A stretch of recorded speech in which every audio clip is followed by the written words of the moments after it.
Hegel understands art to be something a human community does. And what it does in its art corresponds to what it does in its religion, and corresponds to how it's organized as a community. Well, classical art is Hegel's name for the art basically of ancient Greece.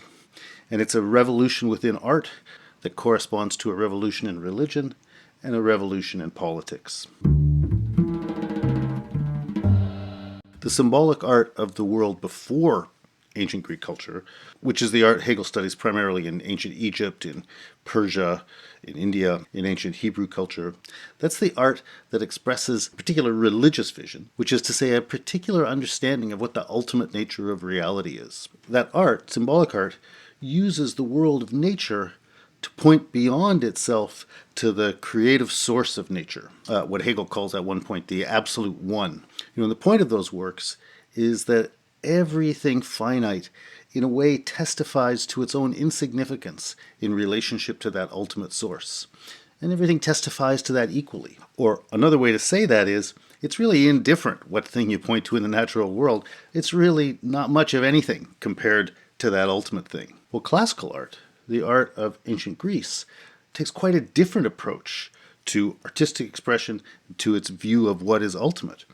Right? The art of classical Greece takes the works of human culture, basically, to be that which is going to express the ultimate. In a way, we already saw a hint of that in the pyramids.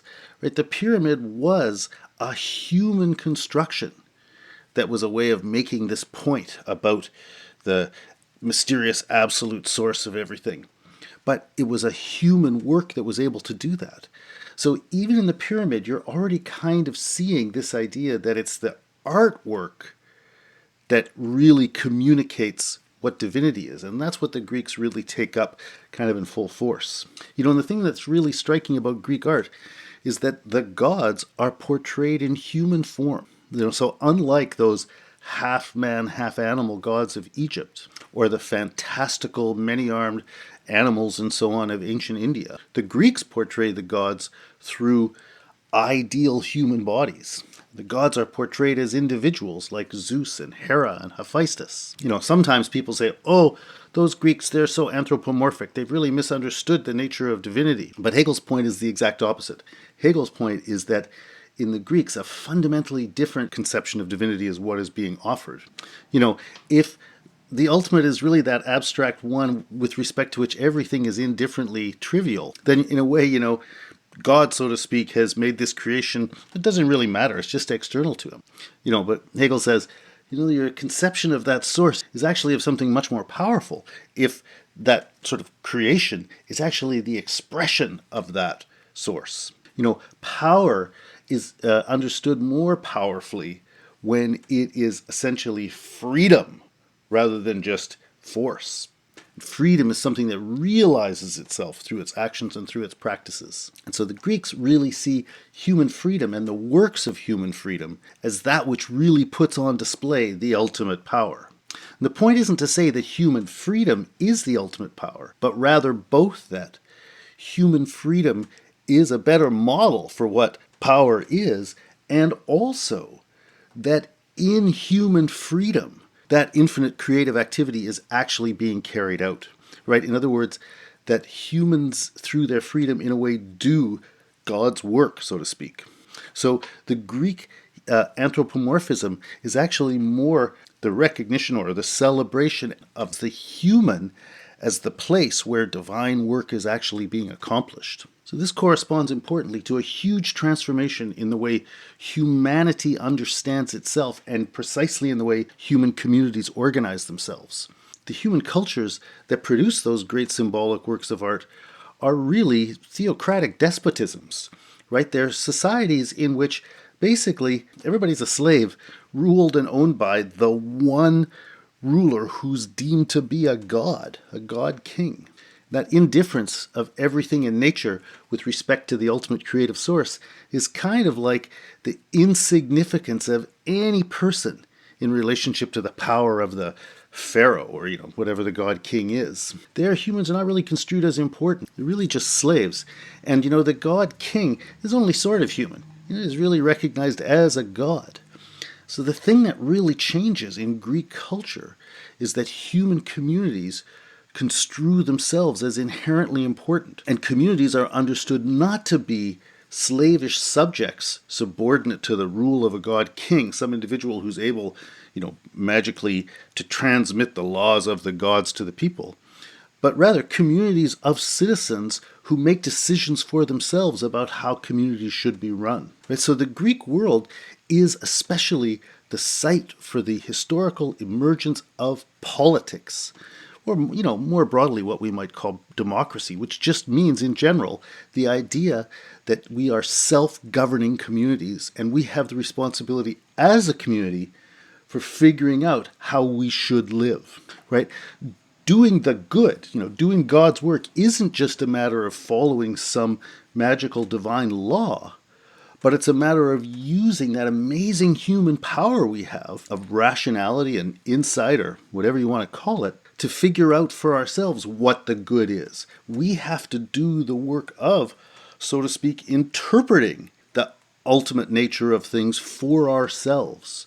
And in that way, we're actually the agents who are responsible for, carrying out the ultimate work, carrying out the divine work. And so the Greek gods are gods that correspond to distinctive spheres of human importance, like rule in the case of Zeus, or craft in the case of Athena, war in the case of Ares, technology in the case of Hephaestus. Like those distinctly human activities that you wouldn't find anywhere else in the natural world, those are understood as areas of divinity. Those human activities are the areas where that ultimate thing is being carried out. At the beginning of the epic Homeric poem, the Iliad, a story is told about Achilles and Agamemnon in the context of the Trojan War, all these nasty things that are happening.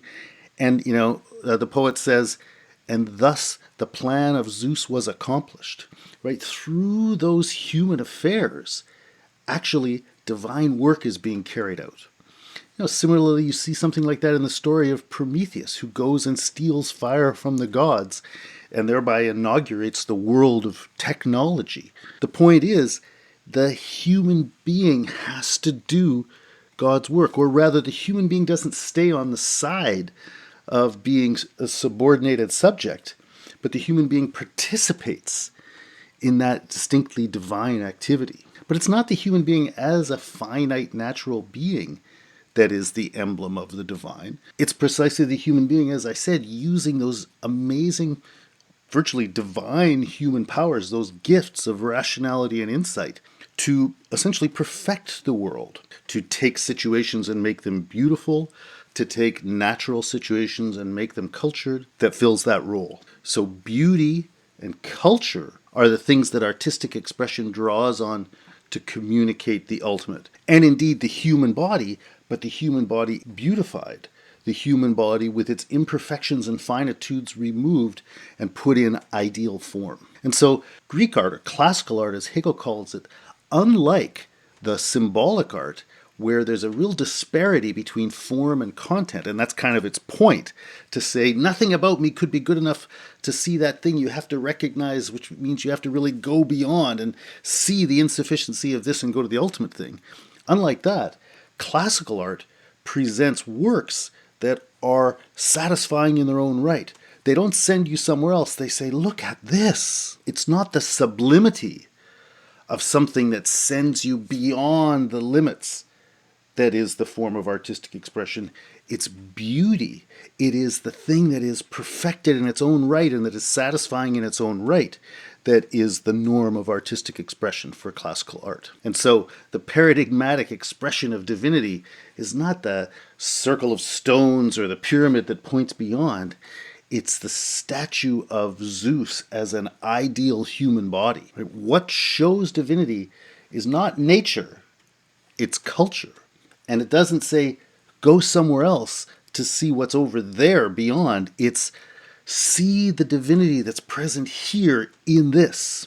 So classical art is the expression of this radical change in the view of where to see the ultimate thing. And it's basically recognizing freedom as the nature of the absolute. And that corresponds to the political world of people who live a happy existence, a happy, harmonious existence in their sense of belonging to a self-governing, self-organized political community.